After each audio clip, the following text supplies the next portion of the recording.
New York Giants fans, there's been a lot of discussion this week about who should go and who should not go, who's to blame.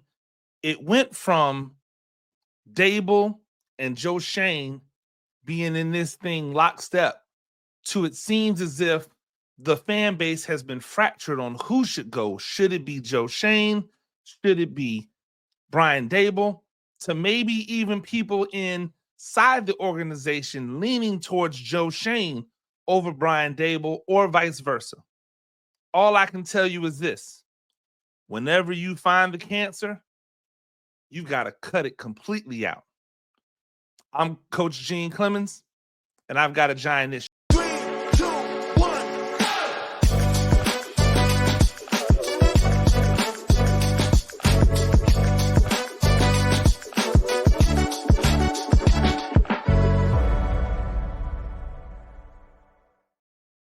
Ladies and gentlemen, thank you for joining me again on another edition of A Giant Issue. I am Coach Gene Clemons. New York Giants on SI. That's where you get all of your New York Giants news and information.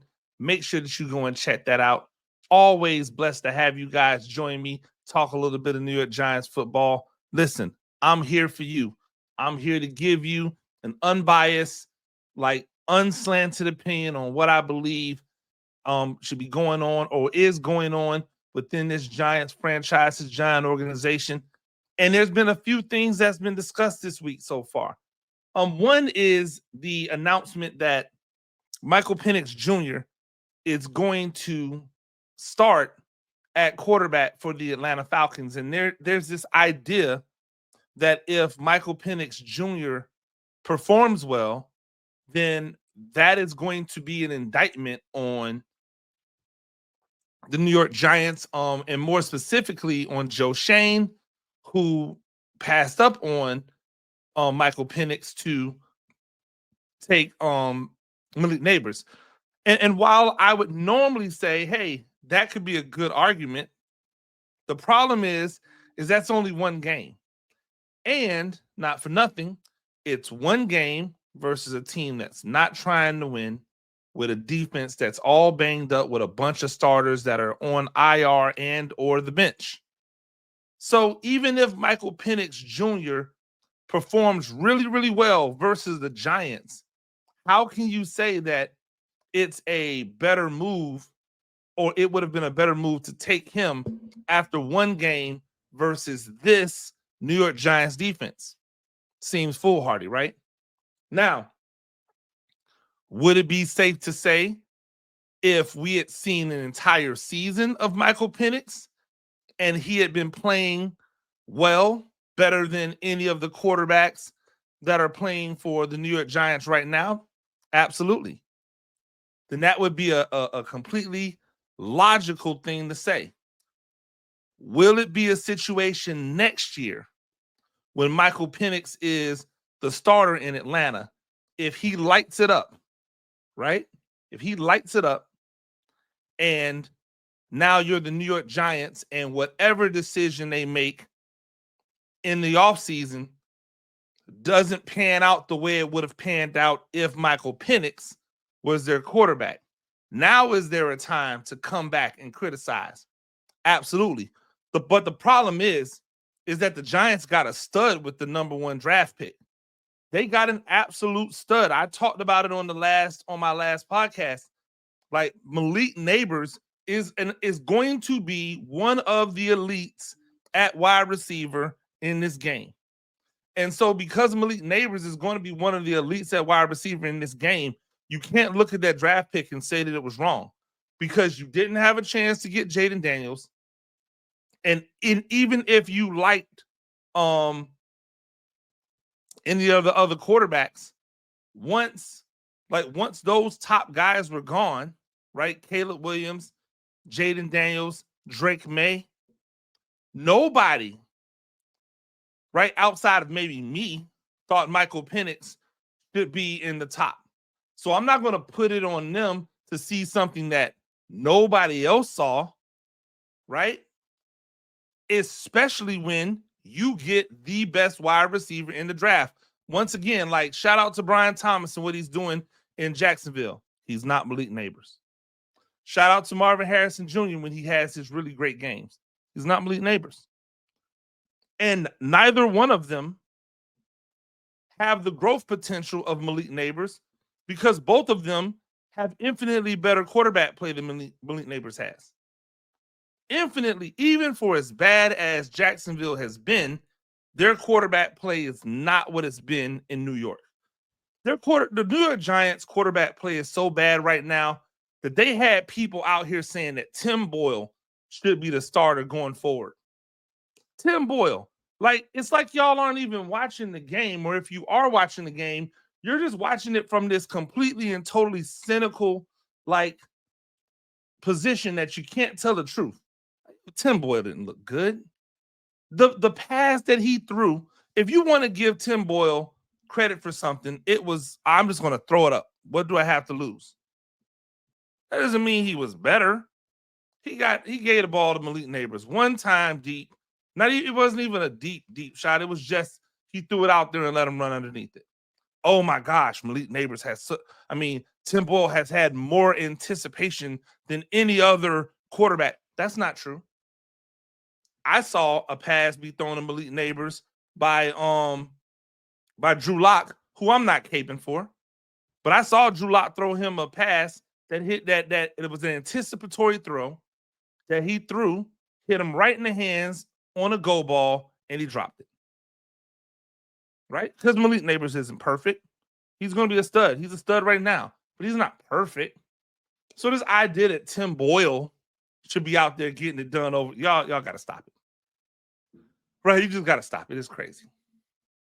Again, and by the way, if you want Tim Boyle to start, then why do you want him to start?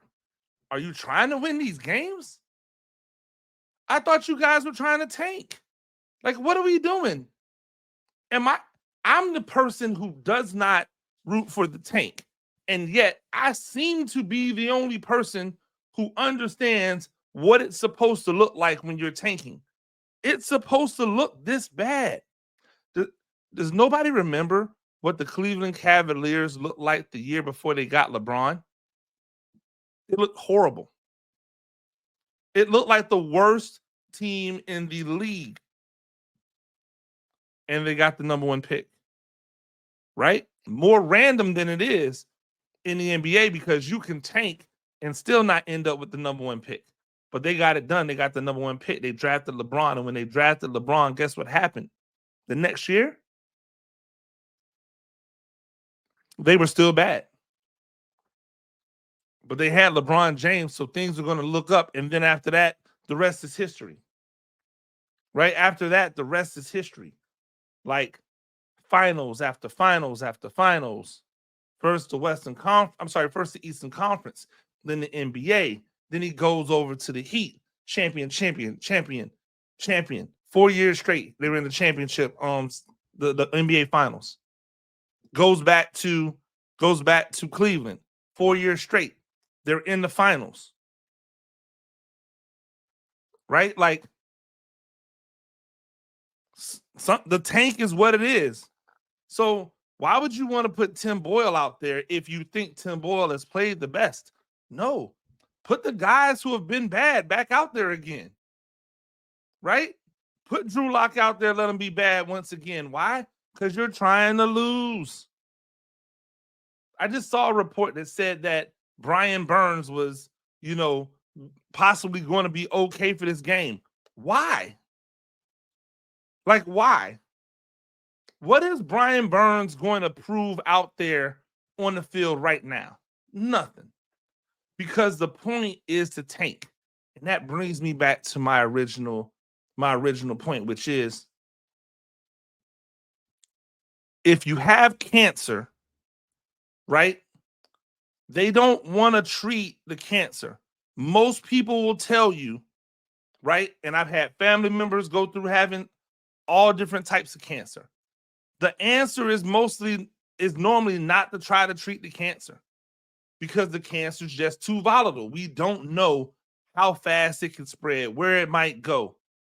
The answer is almost always to cut it out, to just get rid of any part that may be associated with it.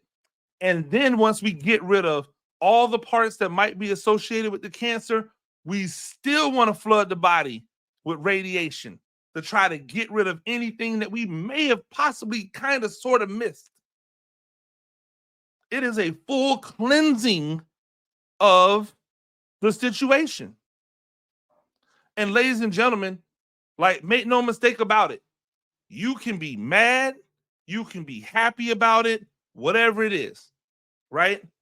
But if this team decides to get rid of Joe Schoen or get rid of Brian Daboll, the other person better be going with him.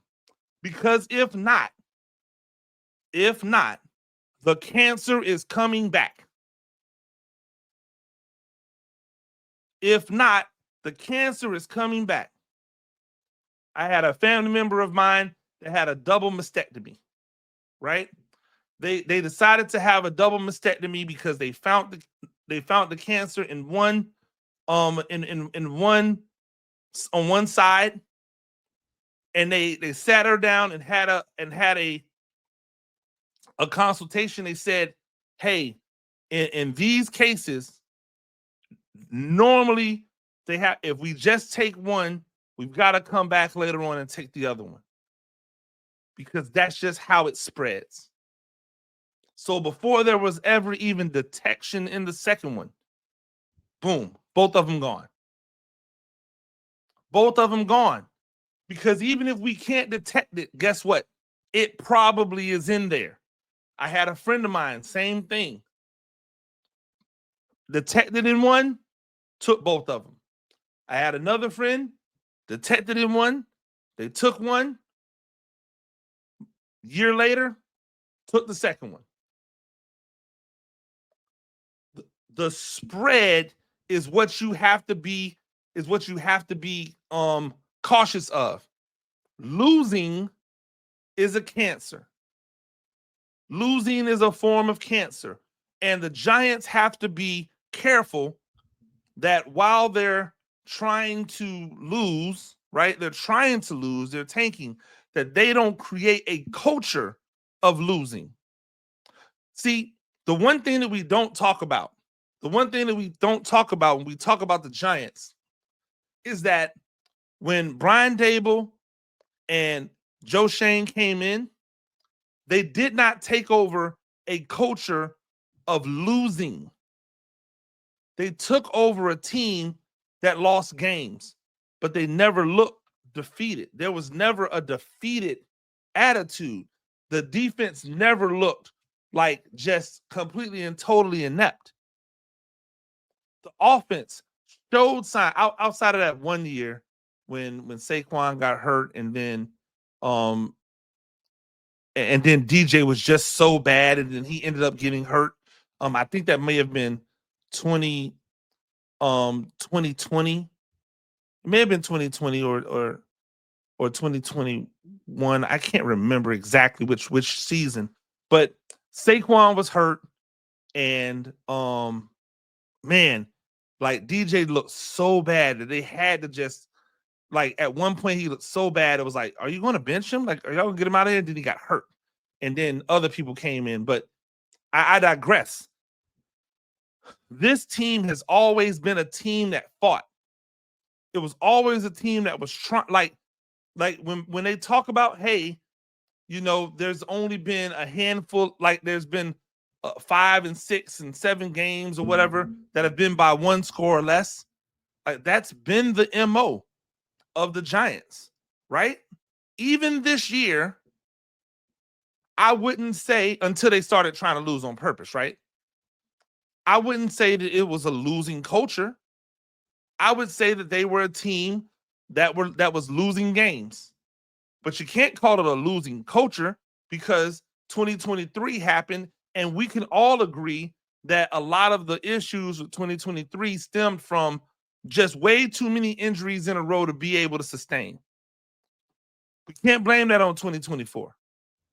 On 2024, that can't be what the blame is. 2024 is not because of a bunch of injuries back to back to back. 2024 the quarterback didn't perform well enough.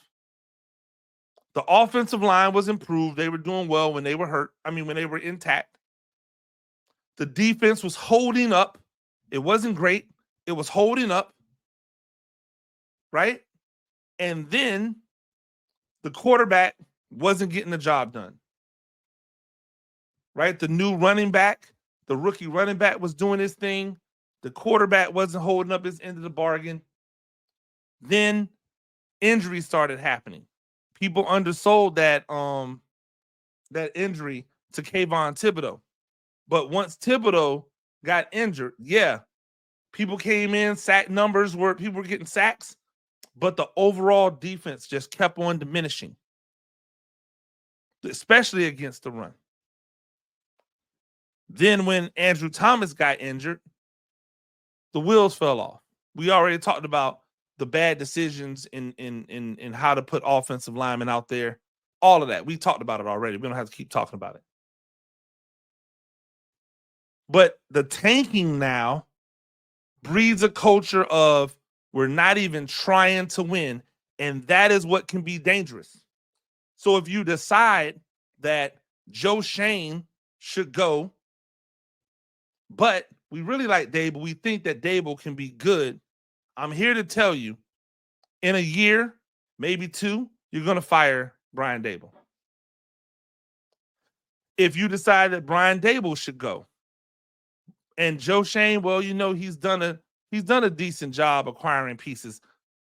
You know what? On another day, we'll dive a little bit deeper into this draft class that you all think is so great that I think is just mid outside of the number one pick. Outside of the number one pick, this draft is mid as hell.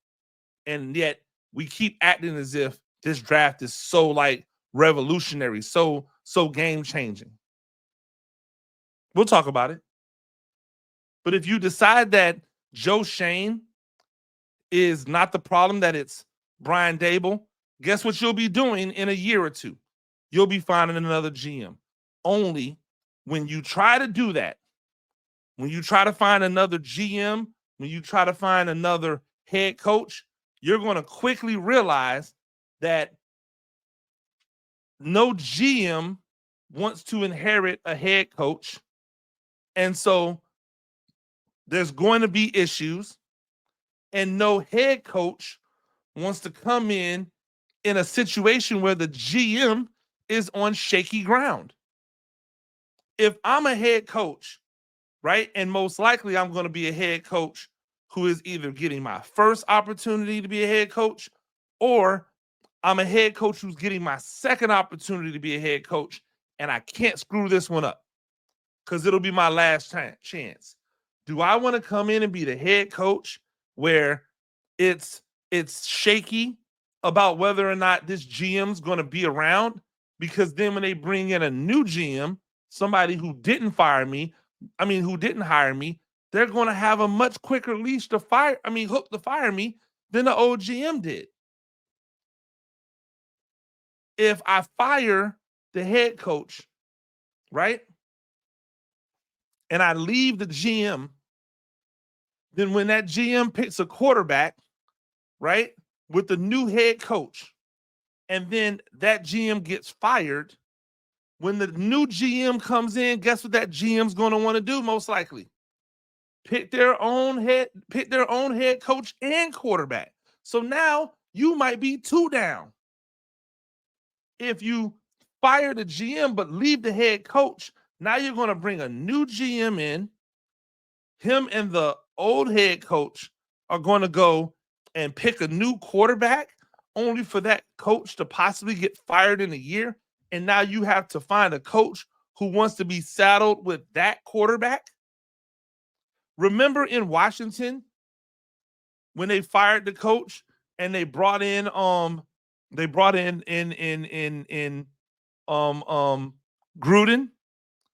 and Gruden convinced them. Was it Gruden? Yeah, I think Gruden convinced them that he wanted to like work with Robert Griffin. He convinced, Robert Griffin. And then he got there and did everything he possibly could to get Robert Griffin the hell up out of there. actively worked against this man and his better situations to get him out of there. Never believed in him. Lied. I think I have that timeline right. So anything that you do in this organization that is GM, head coach related, because of the way they came in and because of the way that things have happened so far, equal culpability, right? Some of the decisions that have been made on the coaching staff have backfired. I'm sorry, but they have 100% backfired. They told us that the offensive line coach was terrible, and he's over there in Washington getting the job done. They told me that the special teams coach was horrible, and he's down there in Tampa getting the job done. They told me the defensive coordinator was terrible, but now they can't get to the quarterback. They can't stop the run, and they can't stop the deep pass. Meanwhile, that defensive coordinator is at Michigan on a team with no offense whatsoever, and they just beat Ohio State. On a team with no offense.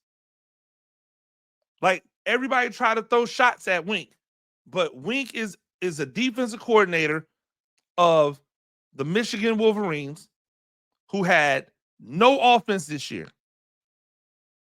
No quarterback play worth a darn. Unimaginative play calling. Defensive players who were opting out, and they still beat Ohio State.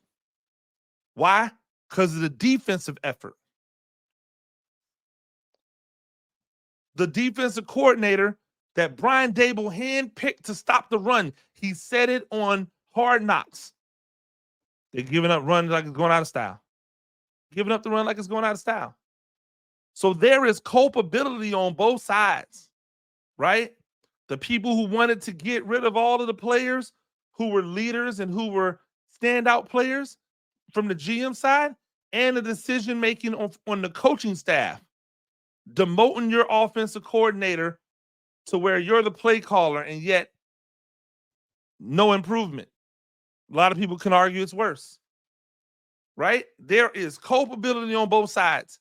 But if you get rid of one, then that stink, that odor still permeates the locker room. It still permeates the front office. It's not a new day. It's not a new day. It's just a day with a different shade on it, because one of those two are still here. So you either have to keep both of them, right?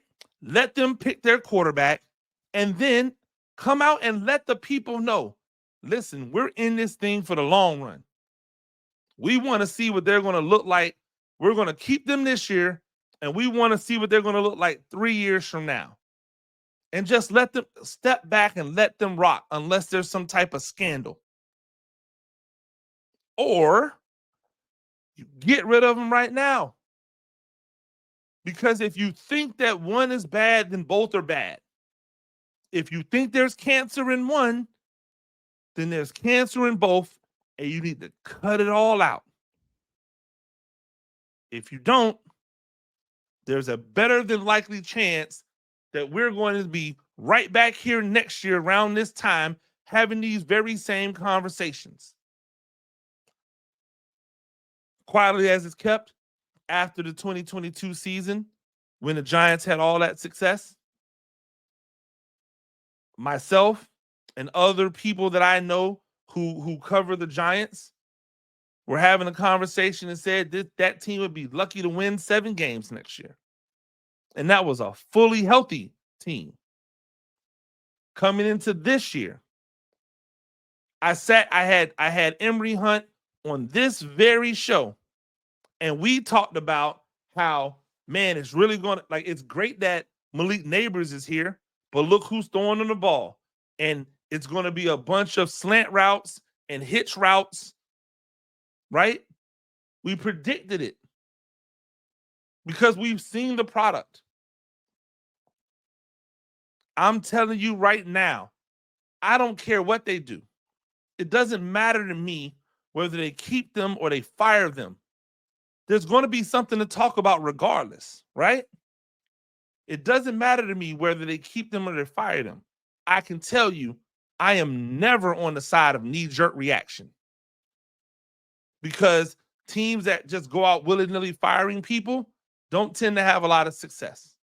However, I'd be lying to you if I said that this regime has not earned the right to be fired. I'm okay if they stay. I'm okay if they go.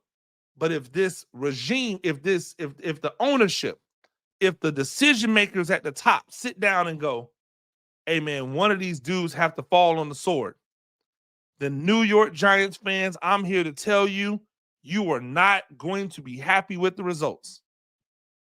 If you think that it's a win to get Joe Schoen out of here, but leave Brian Daboll in place, I have news for you. If you think that it's going to be a win to get Brian Daboll out of here, but keep Joe Schoen in the fold, I've got news for you. Right? You've got another thing coming. It's just not going to happen.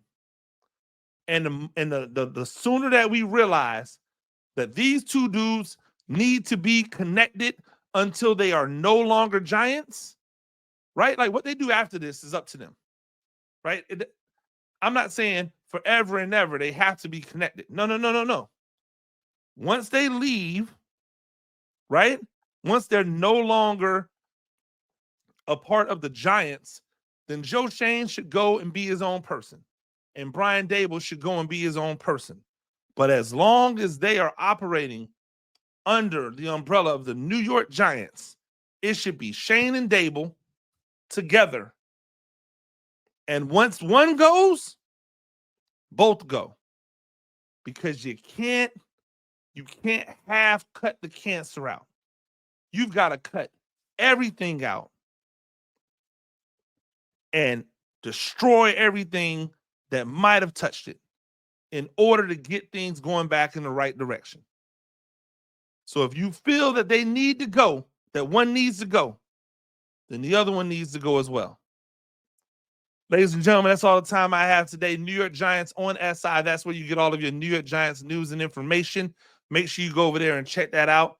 Also, hit the subscribe button. We're not at 2,000 subscribers yet. I don't know how we're not at 2,000 subscribers yet. Get ready for the off season. Come holler at me now. I've got some things that are coming that I'm really excited about, that I'm going to be doing, that I hope you guys are going to be willing to patronize and hang out with me for. I'll tell you about that in the coming weeks. But in the meantime, hit that subscribe button, because that's free. Hit the subscribe button and come over here on this journey with us as we go through the rest of the regular season and into the off season. I promise you're going to want to be around and hang out with me, Paul Dottino, everybody that's involved. Also, make sure that you check me out on anywhere on social media at Gene Clemons, and go to the YouTube channel, Coach Gene Clemons, if you want to just check out some random stuff that I'm doing.